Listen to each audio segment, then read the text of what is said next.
Hi, welcome to Easy Engineering.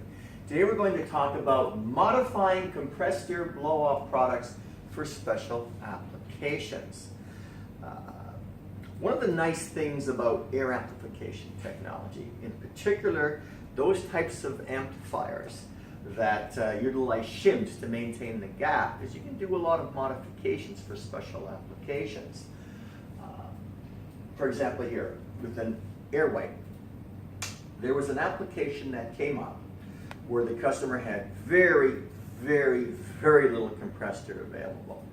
And they had basically a cylinder with 4 small sensors on it that had to be kept very clean.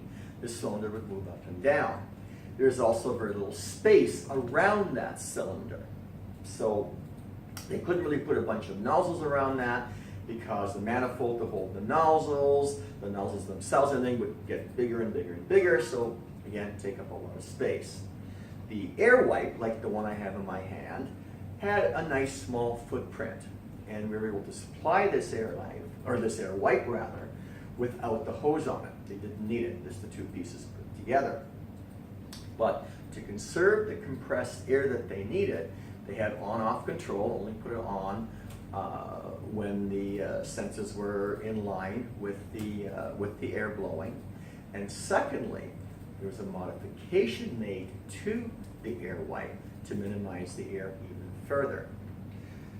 The air wipe, like amplifiers and air knives, usually come with a shim, maintain the gap where the compressed air comes out, to entrain with the surrounding air, to amplify the airflow, to convert the pressure to flow, to reduce energy, to reduce noise.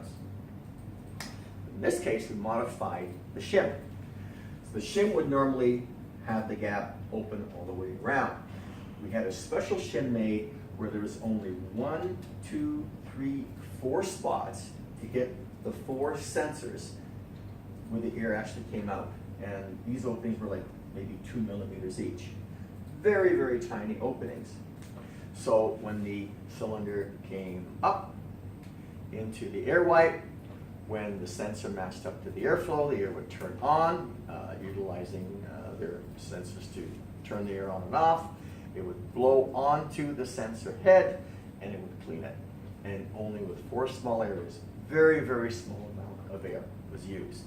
So gap modification, playing with the shims, can be done in some cases to address special applications.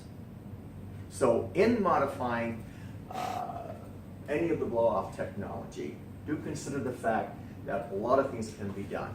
Another thing that was done one time with an air wipe was where a customer wanted to wash something prior to the extruded part going through the air wipe. And what they had done was basically gave us a certain amount of space to deal with, and we were able to make a ring of spray nozzles to actually wash and clean the extruded part, and then after it was washed, it would go through the air wipe, and then it would dry. So modifications can be done on special blow-off applications utilizing compressed air amplification technology.